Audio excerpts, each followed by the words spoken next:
욥기 38장 말씀 한번 보도록 하겠습니다. 욥기 38장 1절부터 18절까지. 욥기 38장 1절부터 18절까지. 네, 우리 1절만 먼저 한번 같이 읽어보겠습니다. 1절만요. 조금 시간을 드릴게요. 욥기 38장입니다. 네, 우리 1절만 먼저 한번 읽어보겠습니다. 시작. 그때 주님께서 욥에게 폭풍이 몰아치는 가운데서 대답하셨다. 네, 폭풍 소리가 잘 주셨습니다. 네, 폭풍이 몰아치는 가운데서 대답하셔서 제가 폭풍을 좀 준비해달라고 부탁했습니다. 폭풍을 지금 틀어주시면 돼요. 네. 그 다음에 폭풍이 몰아치는 가운데서 주님이 말씀을 하시는데 아쉽게도 주님의 목소리는 직접 듣기가 어려울 것 같습니다. 그래서 제가 미리 준비한 성경 봉독자가 있습니다. 폭풍 속에서 말씀하시는 주님을 머릿속에 한번 그려보면서 준비된 성경 봉독자가 2절부터 18절까지 어떤 말씀을 하셨는지 한번 들어보면 좋겠습니다. 네가 누구이기에 무지하고 헛된 말로 내 지혜를 의심하느냐. 이제 허리를 동이고 대장부답게 일어서서 묻는 말에 대답해 보아라. 내가 땅에 기초를 놓을 때에 네가 거기에 있기라도 하였느냐. 네가 그처럼 많이 알면 내 물음에 대답해 보아라. 누가 이 땅을 설계하였는지 너는 아느냐. 누가 그 위에 측량줄을 띄었는지 너는 아느냐. 무엇이 땅을 버티는 기둥을 잡고 있느냐. 누가 땅에 주춧돌을 놓았느냐. 그날 새벽에 별들이 함께 노래하였고 천사들은 모두 기쁨으로 소리를 질렀다. 바닷물이 땅속 보태에서 터져 나올 때에 누가 문을 닫아 바다를 가두었느냐. 구름으로 바다를 덮고 흑암으로 바다를 감싼 것은 바로 나다. 바다가 넘지 못하게 금을 그어놓고 바다를 가두고 문 빗장을 지른 것도 바로 나다. 여기까지는 와도 된다. 그러나 더 넘어서지는 말아라. 도도한 물결을 여기에서 멈추어라 하고 바다에게 명한 것이 바로 나다. 네가 지금까지 살아오면서 네가 아침에게 명령하여 동이 트게 해본 일이 있느냐. 새벽에게 명령하여 새벽이 제자리를 지키게 한 일이 있느냐. 또 새벽에게 명령하여 땅을 온게 휘어잡듯이 거미지고 마구 흔들어서 악한 자들을 털어내게 한 일이 있느냐. 덴셋의 광명은 언덕과 계곡을 옷의 주름처럼 도판에 찍은 도장처럼 뚜렷하게 보이게 한다. 덴셋의 광명은 너무나도 밝아서 악한 자들의 폭행을 훤히 밝힌다. 바닷속 깊은 곳에 있는 물 근원에까지 들어가 보았느냐. 그 밑바닥 깊은 곳을 거닐어 본 일은 있느냐. 죽은 자가 들어가는 문을 들여다본 일이 있느냐. 그 죽음의 그늘이 그리운 문을 본 일이 있느냐. 세상이 얼마나 큰지 짐작할 수 있겠느냐. 이 모든 것을 알고 있다면 어디 네 말 한번 들어보자. 네, 감사합니다. 성경 봉독은 우리 교회 중3 김현빈 형제가 읽어줬습니다. 목소리 좋죠? 상처받을 수도 있으니까 목소리 좋죠? 네, 감사와 격려의 박수 한번 주세요. 네, 우리는 오늘 욥기를 읽었습니다. 욥기. 유튜브에 욥을 치니까 제일 먼저 나오는 영상이 성경 동화 고통받는 욥이었습니다. 조회수가 무려 77,000회. 77,000회. 제 설교 조회수는 47회. 그 중에서 제가 본 게 27회. 네, 사람들이 그 고통받는 욥에 대해서 굉장히 관심 가지고 있고 많이 고통받는 욥에 대해서 알고 있겠구나 생각해봤습니다. 여러분들 욥이라고 하면 여러분들은 어떤 단어가 먼저 떠오르시나요? 우리가 잘 알고 있듯이 욥기는 시편, 잠언 등과 함께 구약 성경의 시가서에 위치하고 있습니다. 시가서는 이스라엘의 역사를 구구절절 설명하지는 않지만 고통, 또 지혜, 삶, 그리고 사랑 등의 주제들을 깊이 탐구하면서 과거와 미래를 연결해주는 중요한 연결고리가 되어준다는 것이 특징입니다. 시가서 중에서도 가장 앞에 나와 있는 욥기를 읽었는데요. 이 욥기는 하나님과 사탄과의 대화로 시작되는 이 흥미로운 오프닝과 또 하나님과 욥과의 대화로 종결되는 묵직한 엔딩을 양 끝에 두고 건강과 부유함과 가족과 소유하고 있던 모든 것을 다 잃어버린 욥의 이야기, 그리고 욥을 위로하기 위해 찾아왔다가 말문을 열었다가 인간의 한계를 그대로 드러내버린 또 욥에게 상처만 안겨줬던 친구들의 이야기가 중간에 끼어 있는 구조로 되어 있습니다. 욥기 하면 가장 먼저 떠오르는 것이 역시 1장과 2장에 나오는 내용일 것입니다. 욥이 당한 가혹한 시련인데요. 그 중에서도 가장 마음이 막 쓰라리는 구절이 있다면 그 욥을 고통받는 욥을 보면서 아유 차라리 하나님을 저주하고 죽는 게 낫겠네 그러면서 도망가 버린 아내의 이야기가 아닐까 생각됩니다. 이런 말도 안 되는 상황 속에서 욥은 계속해서 왜 나에게 이런 일이 있을까라는 질문으로 계속해서 씨름하고 있는 모습을 보여주죠. 또 하나 욥기 하면 가장 마지막 부분에 등장하는 회복하는 욥, 또 갑절의 축복을 받는 욥 이야기가 생각납니다. 무려 양이 14,000마리, 낙타가 6,000마리, 소와 나귀가 1,000마리씩 있는 것뿐만 아니라 아들과 딸들도 있는데 성경은 욥의 딸들처럼 아리따운 여자를 찾아볼 수가 없었다라고 기록하고 있으니 뭐 이런 축복은 누구나 받고 싶은 축복 아니겠습니까? 욥기서 중에서 이제 가장 많은 분량을 차지하지만 많이 다뤄지지 않는 세 번의 논쟁 이야기가 등장을 또 하는데요. 가운데에 가장 먼저 말문을 연 것은 엘리바스라고 하는 사람입니다. 엘리바스. 이름의 뜻은 하나님께서 짓밟으신다. 이름의 의미가 좀 특이하죠. 하나님께서 짓밟으신다. 엘리바스를 시작하여서 이제 세 명의 친구들과 함께 욥이 논쟁을 하게 되는데요. 엘리바스는 욥의 마음을 공감하면서 시작은 했지만 나중에는 욥을 정죄하고 맙니다. 하나님은 거룩하고 또 의로우신 분이기 때문에 죄에는 벌을 주시고 순종에는 보상을 주신다라고 확신했죠. 인과응보식 사고에 익숙했던 엘리바스의 말에 욥은 아무런 위로를 받지 못했습니다. 또 다른 친구 빌닷과 소발도 있는데요. 하나님은 이유 없이 벌 주지 않으시는 분이다라고 확신하면서 하나님의 공의를 굉장히 주장했습니다. 욥이 이렇게 고통받는 것도 욥의 죄 아니면 욥의 자녀들의 죄 때문에 이렇게 고통받는 것일 거야 라고 생각했죠. 빌닷은 나름대로의 조언을 하기도 합니다. 하나님께 자비를 구하고 하나님께 회개하면 하나님이 용서해 주실 것이다 라고 말하면서 우리나라 식당 사장님들이 가장 좋아하는 말씀, 내 시작은 미약하였으나 나중은 창대하리라 라는 말을 욥에게 전달하기도 하죠. 틀림없이 죄를 지었을 것이다 라고 확신하면서 회개를 촉구하는 빌닷의 말에도 욥은 전혀 위로를 받지 못했습니다. 소발 역시 거칠고 무뚝뚝한 태도로 일관하면서 공의의 칼을 욥에게 휘두르고 맙니다. 욥은 친구들의 말에 강력하게 반발하기도 하고 또 격해지는 이 감정을 억제하지 못하기도 합니다. 끝까지 자신의 의로움을 주장했던 욥은 결국 하나님께 세 가지 불평을 하게 되는데요. 이 내용은 한눈에 보는 성경이라는 책의 저자가 욥기를 잘 정리해 놓은 것을 제가 발췌한 겁니다. 욥이 가졌던 하나님에 대한 세 가지 불평이, 첫 번째 불평은 13장, 19장, 23장, 30장을 근거로 하나님이 내가 하는 말을 듣지 않고 있다 라고 하는 불평이었습니다. 욥이 하나님에 대한 불평 첫 번째가 하나님이 내가 하는 말을 듣지 않고 계시다. 이거 첫 번째 불평이었고, 두 번째는 6장, 7장, 9장에 등장하는데 하나님이 의롭게 살고 있는 나를 벌하고 계시다 라고 하는 불평이었습니다. 세 번째는 21장에 등장하는데 하나님이 악인의 잘됨, 악인이 번성하도록 허용하고 계신다. 반대로 하면 뭐죠? 선한 사람이 벌 받는 것을, 선한 사람이 받는 고통을 허용하고 계신다라고 하는 불평이었습니다. 욥의 자기 변호는 친구들의 말들보다 훨씬 더 길었고 분량이 길었고, 또한 자신의 이 무죄함, 나는 죄가 없어, 나는 의로워 라는 말을 계속해서 변호하는 과정 중에 결국은 자기의 자기 의라고 하는 늪에 빠지고 말았습니다. 이 세 번에 걸친 친구들과의 논쟁을 통해 친구들 사이에 불신이 생겼겠죠. 서로를 쳐다보기도 싫었는지 이제는 땅만 보고, 황폐해져 버린 땅만 보고 앉았다 일어났다 한숨을 들이쉬었다 내쉬었다, 이제는 더 이상 어떤 말도 나오지 않는 답답한 상황 속에서 이젠 좀 하나님이 나타나셔서 욥이 당한 고난의 이유를 시원하게 설명해 주시면 참 좋을 텐데 뜬금없이 엘리후라는 동생이 등장을 합니다. 세 번의 논쟁, 욥과 친구들의 세 번의 논쟁을 묵묵하고 잠잠하게 들으면서 잘 정리했던 엘리후, 그는 형들이 나누는 대화 속에서 자신의 이야기를 잘 적어 놓습니다. 그리고 32장부터 37장까지 계속해서 자기가 말하게 되죠.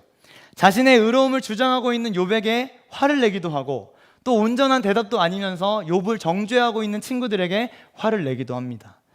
욥의 고난 앞에서 엘리후의 주장은 이랬습니다. 33장, 욥기 33장 29절 30절. 제가 29절 읽겠습니다. 30절 한번 읽어주세요. 29절 제가 읽겠습니다. 이 모두가 하나님이 하시는 일입니다. 하나님이 사람에게 2번, 3번 이렇게 되풀이하시는 것은 30절 시작.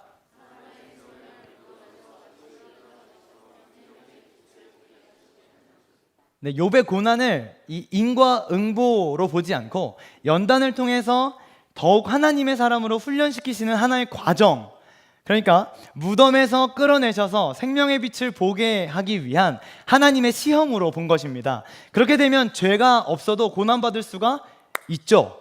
그리고 하나님의 공의와 사랑도 손상되지 않고 자신이 의롭다고 주장하고 있는 욥의 마음도 흡족시킬 수 있게 되는 겁니다. 네, 정답일까요? 이것 때문에 욥이 고난을 받은 것일까요?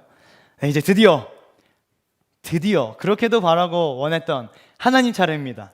욥에게 고난을 주시는 진짜 이유, 의롭게 살아가던 욥에게 도대체 왜 이런 일이 일어나게 되었는지 하나님의 대답을 들어볼 때이죠.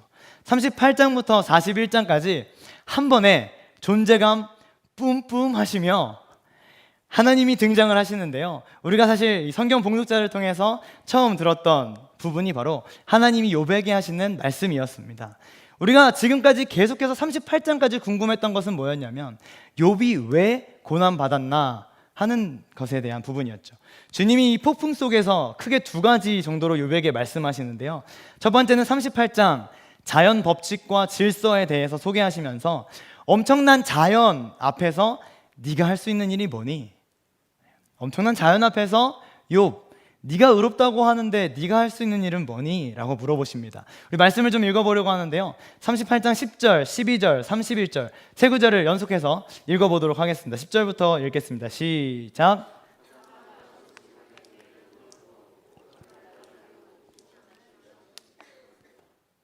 내가 지금까지 살아오면서 아침에게 명령하여 동이 트게 해본 일이 있느냐? 내가 북두실성의 별대를 한데 묶을 수 있으며 오리온 성좌를 묶은 띠를 풀 수 있느냐? 여러분, 인간이 어떻게 바다의 경계를 그을 수 있겠습니까? 절대 못 그쵸. 아침에게 명령해서 해가 떠오르게 하는 것은 더 어려울 겁니다. 우리가 어떻게 또 별을 막 묶어요? 묶을 수 없죠. 그저 별을 보고서 와 신기하다, 와 예쁘다 하는 정도 아니겠습니까? 2015년도에 네팔 단기 선교 사역 갔을 때의 일입니다. 선교사님과 함께 네팔에 있는 산을 오르게 됐는데요. 네팔에 있는 산 어딘지 아시죠? 네, 정상까지는 뭐 당연히 못 올라가고 한 3분의 1, 4분의 1 그 정도까지 같이 올라가서 거기서 잠을 잤습니다. 캄캄한 새벽에 선교사님이 밖으로 나가시더라고요. 그래서 저도 따라서 올라가 보니 이제 옥상으로 올라가시는 것이었어요. 딱 옥상에 올라가서 하늘을 딱 봤는데 캄캄한 새벽에 별이 너무너무 아름답게 비춰져 있는 거예요.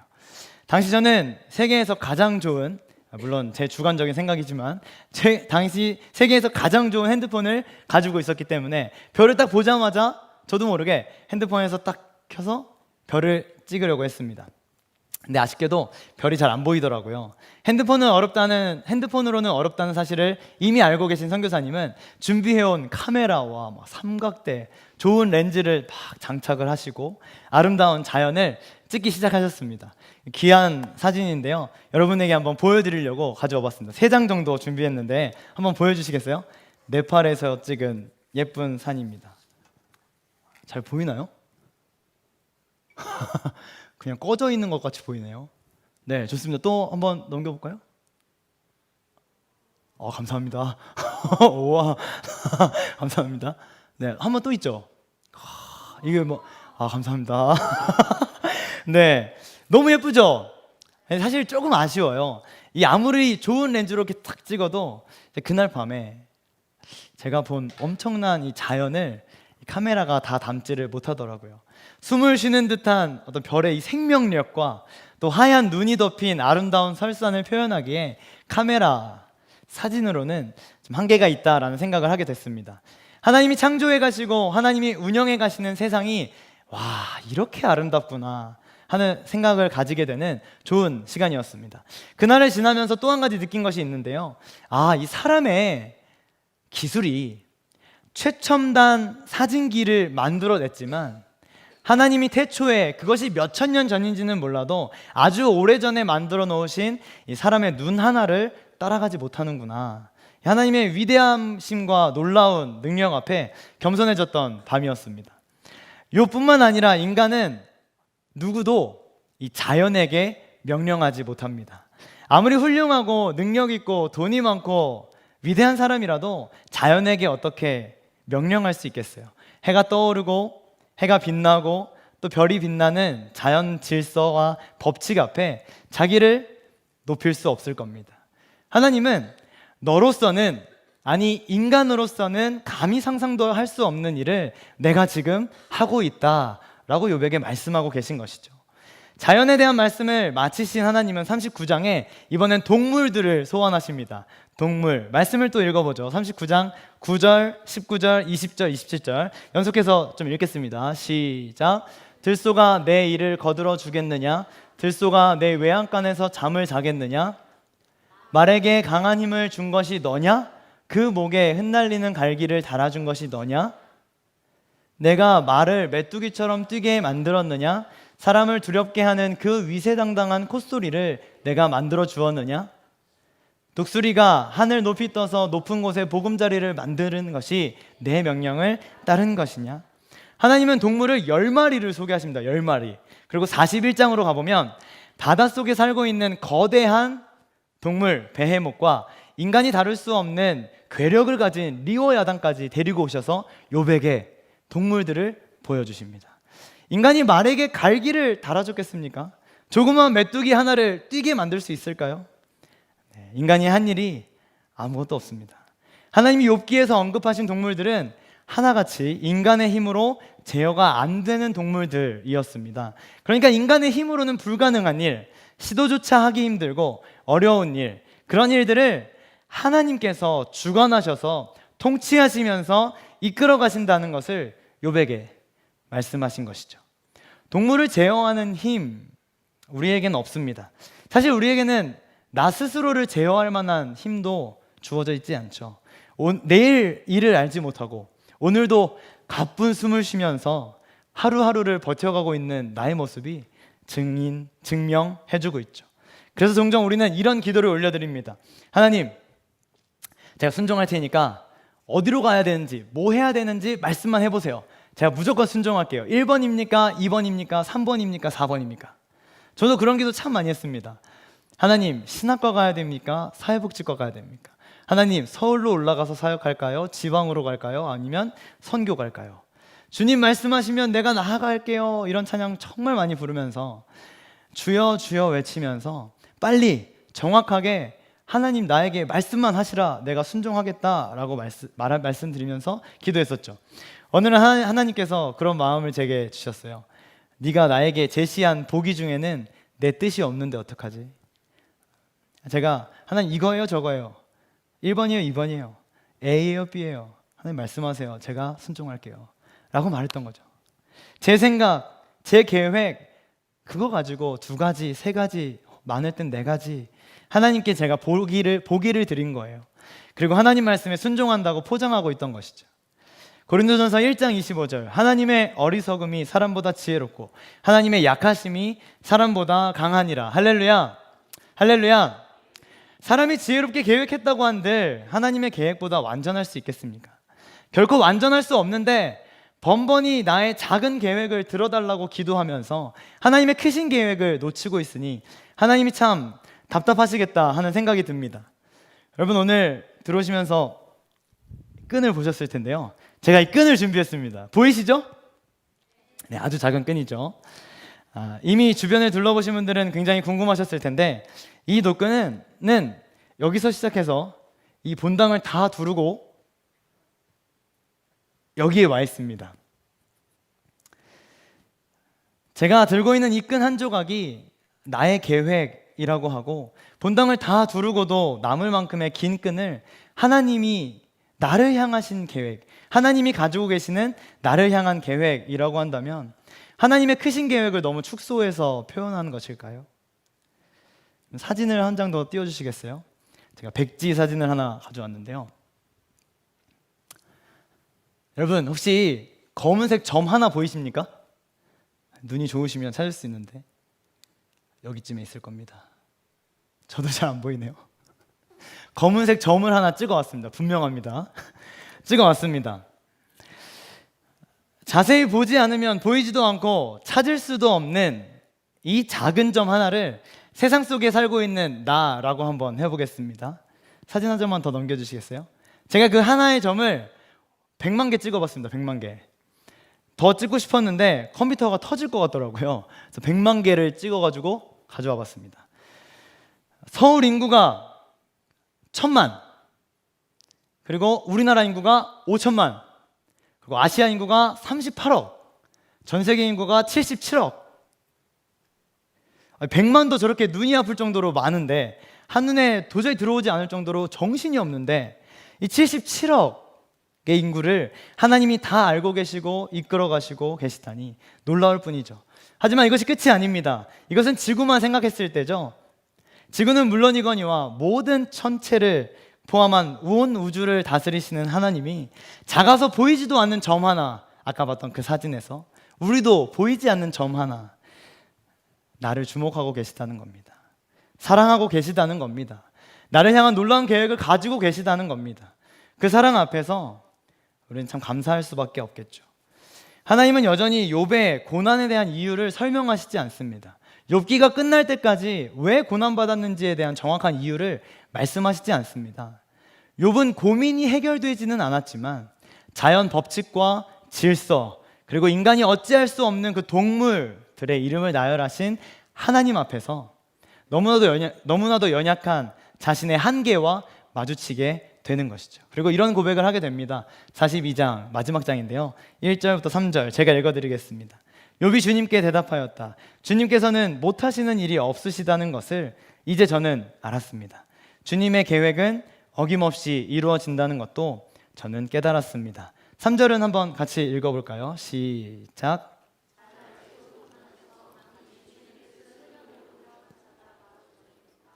깨닫지도 못하면서 함부로 말을 하였습니다. 제가 알기에는 너무나 신기한 일들이었습니다. 친구들과 며칠 동안 밤을 새면서 핏줄이 터질 정도로 고래고래 소리를 지르며 내가 당한 고난의 이유에 대해서 이야기했습니다. 그러나 시원한 대답을 내리지 못했죠. 하나님께 묻고 따지다가 하나님의 그 크심 앞에 서게 된 욥은 분명하게 고백합니다. 주님의 계획이 어김없이 이루어진다는 것. 할렐루야. 주님의 뜻을 흐려놓고 함부로 말했던 사람이 바로 나라는 것. 하나님의 계획과 일하심은 너무나도 신기하고 놀라울 뿐이라는 것.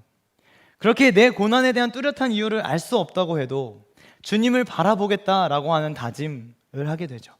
잘 알지도 못하면서 주님에 대해서 다 안다고 떠들어대면서 깨닫지도 못하면서 나는 죄가 없다고 말하며 자기 의에 빠져 스스로를 높였던 나를 바라봅니다, 주님 이라고 고백하면서 5절 6절의 고백을 하게 됩니다. 5절 6절 같이 읽고 반주해 주시면 좋겠습니다. 5절 6절 읽겠습니다. 시작. 주님이 어떤 분이시라는 것을 지금까지는 제가 귀로만 들었습니다.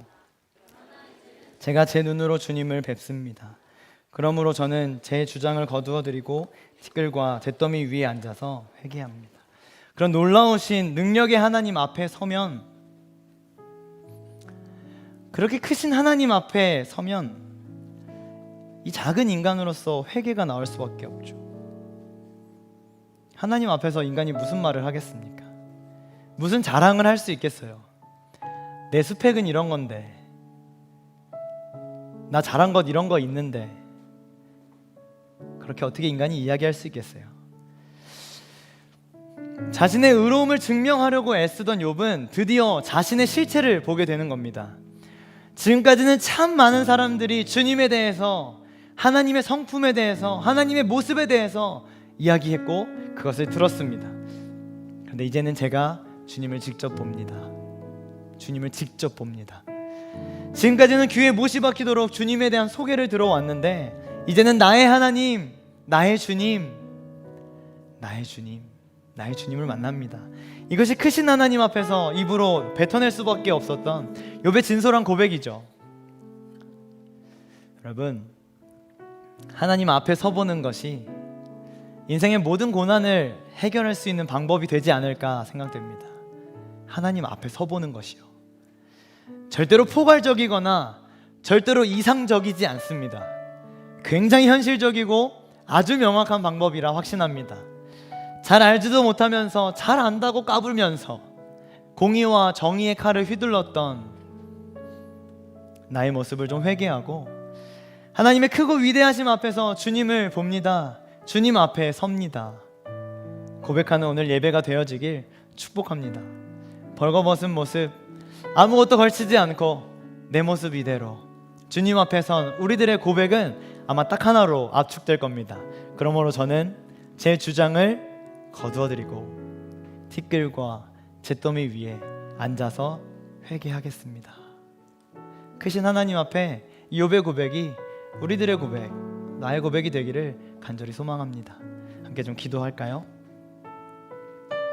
눈을 감고 한번 들어보세요. 욥기 33장 13절에 하나님께서 사람의 말에 대답하지 않으신다 하여 어찌 하나님과 논쟁하겠느냐 라는 기록이 있습니다. 엘리후의 말인데요, 욥은 결국 끝까지 고난받은 이유에 대해서 듣지를 못합니다.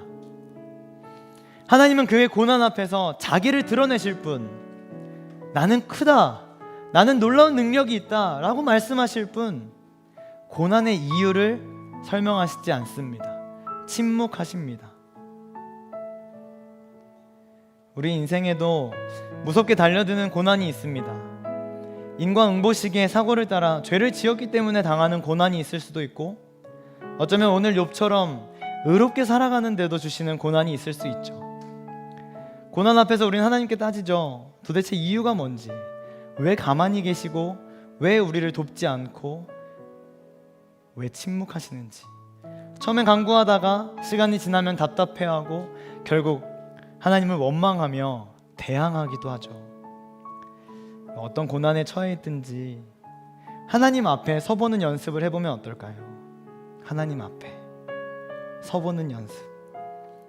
혹 고난이 아니더라도 매일매일의 순간에 즐거운 일이든 슬픈 일이든 아픈 일이든 하나님 앞에 서보는 습관을 우리가 가질 수 있다면 우리의 삶은 분명히 하나님이 기뻐하시는 삶이 될 것입니다.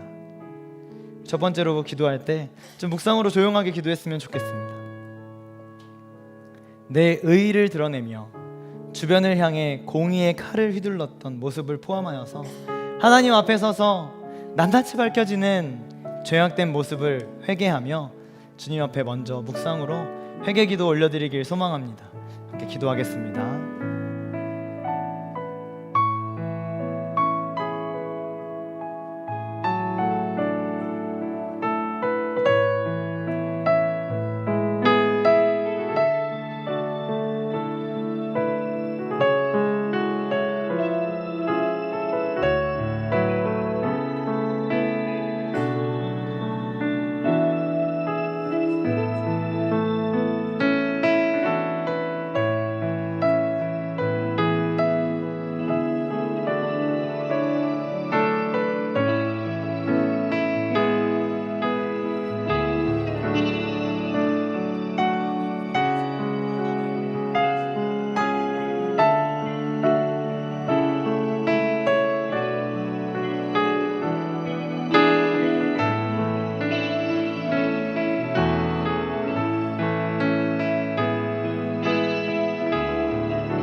찬양으로 함께 고백하겠습니다. 아름답고 놀라운 주 예수. 아름답고 놀라운 주 예수, 말로 할 수 없네.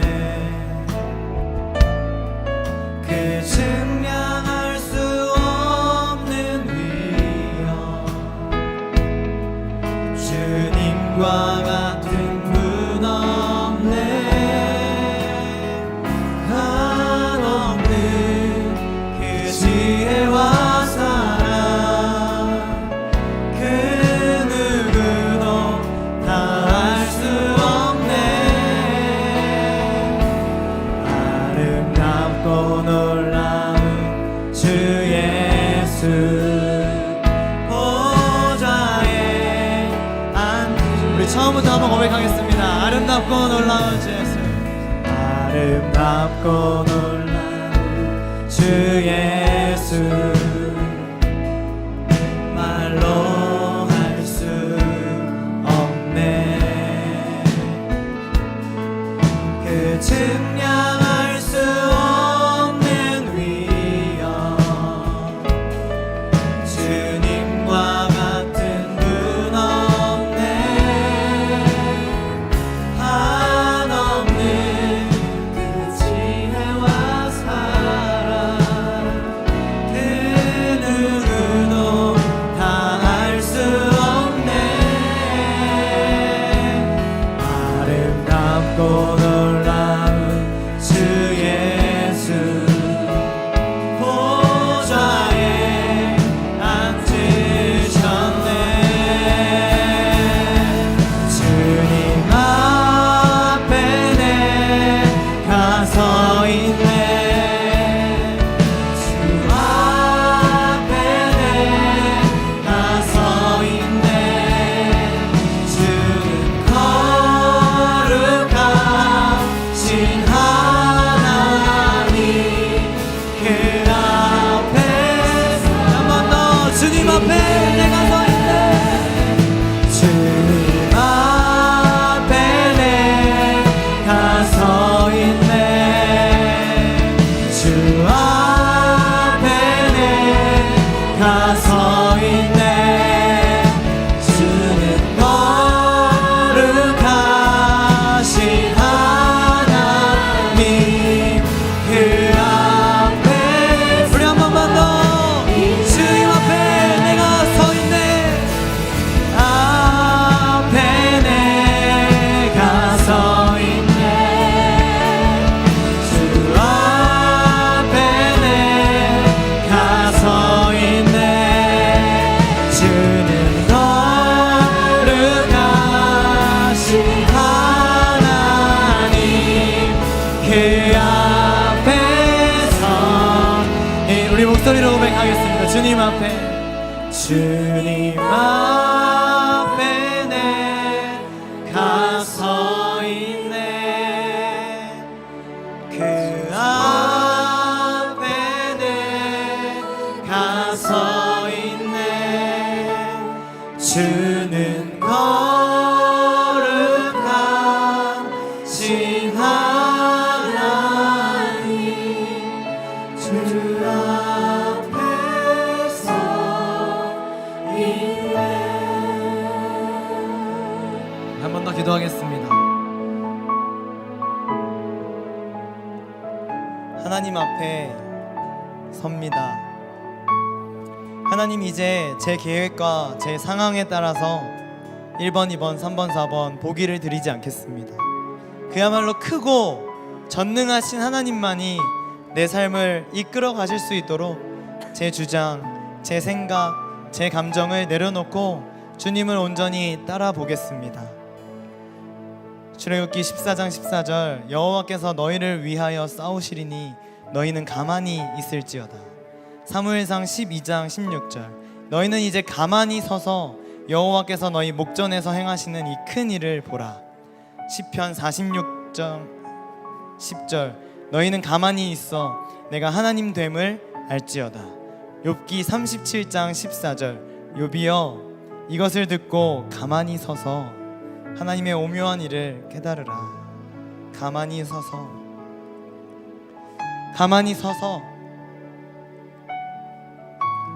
그 크신 하나님 앞에 가만히 서서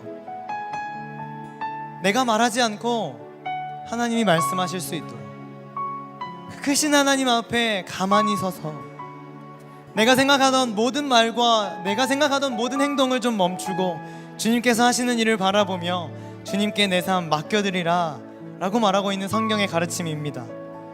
주님, 제가 가만히 서서 주님을 보겠습니다. 나의 삶에서 주님이 마음껏 역사하시도록 주인의 자리를 내어드립니다. 쓰고 있던 왕관도 내려놓겠습니다. 편하게 앉아있던 자리도 일어서겠습니다. 마음껏 누리며 내 것인 줄 알고 쥐고 있었던, 사용하고 있었던 내 손의 우상들을 던져버리겠습니다. 주님이 주인 되어 나의 삶을 다스려 주옵소서. 주님은 크신 분이기 때문입니다. 할렐루야. 주님은 위대하신 분이기 때문입니다. 할렐루야. 주님은 온 땅의 주인이시기 때문입니다. 할렐루야. 주님, 저는 연약한 존재입니다. 저는 부족한 존재입니다. 자랑할 것이 하나도 없는 비참하고 초라한 존재입니다. 내 삶의 주인 되어 주옵소서. 우리 주여 한번 외치고 내 삶의 자리, 내 주인의 자리 하나님께 내어드리며 간구하며 기도하도록 하겠습니다. 기도하겠습니다. 주여, 하나님 아버지, 오늘 욥기를 통하여서 우리에게 주시는 메시지가 있었습니다. 하나님, 그로운 사람이었던 욥은 고난 앞에서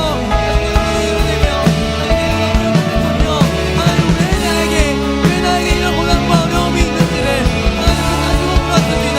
하나님, 나에게도 그런 모습이 있었음을 솔직하게 고백합니다. 하나님, 나의 삶에도 의로운 줄 알고 내가 잘하는 줄 알고 자랑할 것이 있는 줄 알고 하나님의 은혜임에도 불구하고 내 생각과 내 감정과 나의 스펙을 자랑하며 다른 사람들에게 정의와 공의의 말을 휘둘렀던 나의 모습들을 이 시간 돌아보게 하시니 감사합니다. 하나님, 이제 나의 연약함을 주님 앞에 내어놓고서 나의 부족함을 주님 앞에 내어놓고서 주님의 그걸 위대하시길 인정하며 주님의 그걸 위대하심을 고백하며 하나님께 나의 삶의 자리를 나의 주인의 자리를 내어드립니다. 하나님, 말로만 하지 않게 하여 주옵소서. 하나님의 생각과 마음과 행동이 오직 하나님이 원하시고 기뻐하시는 삶이 이루어질 수 있도록 붙잡아 주옵소서.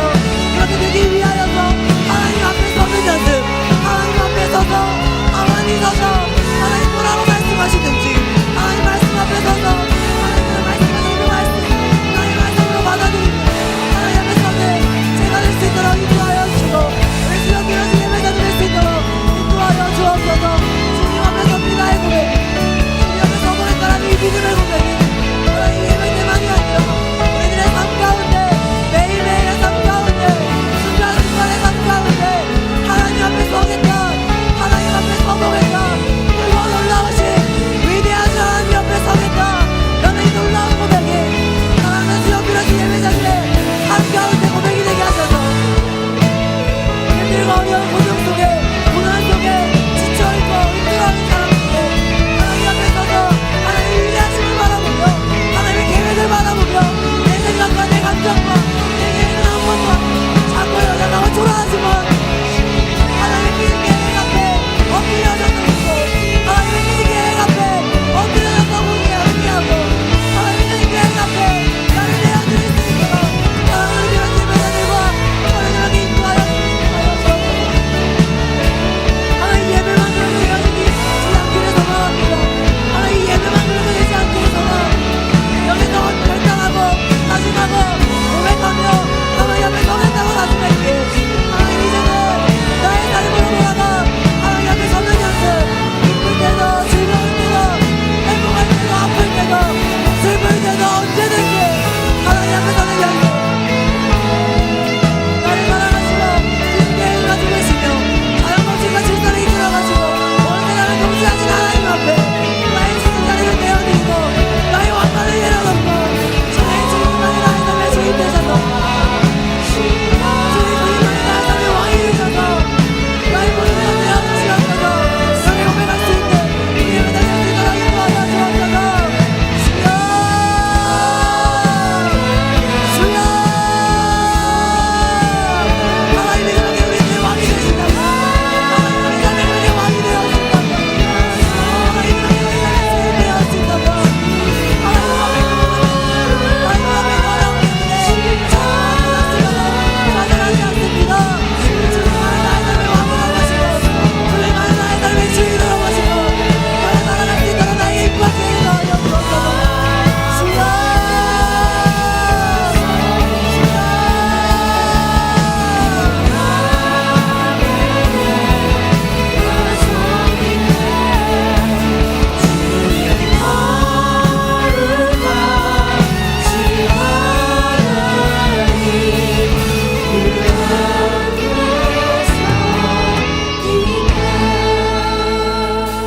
마지막으로 한 가지만 더 기도하고 마치려고 하는데요. 조용히 기도하겠습니다. 온전하고 정직하여 하나님을 경외하며 악에서 떠난 사람 욥. 자신의 죄와 상관없이 고난받던 모습을 계속해서 묵상해 보다가 문득 예수님이 생각났습니다. 욥이 당한 고난보다도 더 큰 고난을 받으셨던 예수님, 사람들로부터 거절과 비난, 천지를 창조하신 창조주가 뺨 맞고 벌겨벗겨지는 수치를 당하셨습니다. 그럼에도 불구하고 십자가를 참으신 이유는 나 한 사람을 사랑하시기 때문인 줄 믿습니다. 그렇게 될 것을 아셨음에도 이 땅에 오신 이유는 나 한 사람을 구원하기 위해서라고 확신합니다. 예수님의 탄생과 이 땅에 오심을 감사하는 성탄절을 앞두고 있습니다. 좋은 데이트 장소와 식당을 예약하신 분들도 있을 것 같고, 솔로 대첩을 준비하는 분들도 계실 것 같은데, 우리들의 마음 안에 죄 없이 이 땅에 오셔서 벌 받으시고 나를 살려주신 예수님이 잊혀져 가지 않기를 간절히 소망해 봅니다. 오늘 욥기에서 하나님께서 말씀하신 것처럼 자연을 다스리시고 생명이 있는 모든 것들의 주인이 되어주시는 하나님이 고통 속으로 독생자 예수를 보내주셨음을 감사하면서 우리 1분만 감사의 기도 마음을 다하여 묵상으로 기도하고 제가 기도하고 예배를 마치도록 하겠습니다. 기도하겠습니다.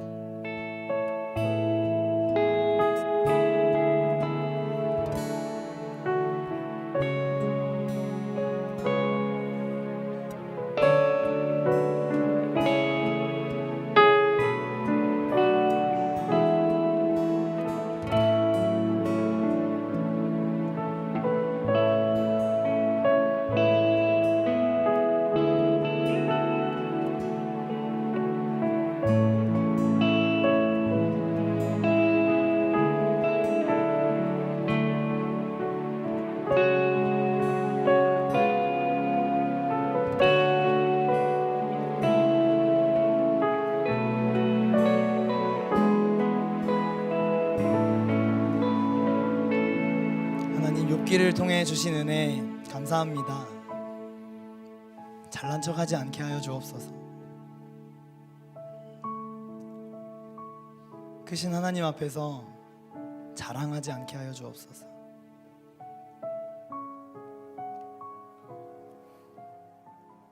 크신 하나님 앞에 서서 매일매일의 삶을 살아가는 우리 수요 피러십 예배자들 되기를 간절히 소망하고 기대합니다. 오늘 주셨던 기도 또 마음 은혜 여기서만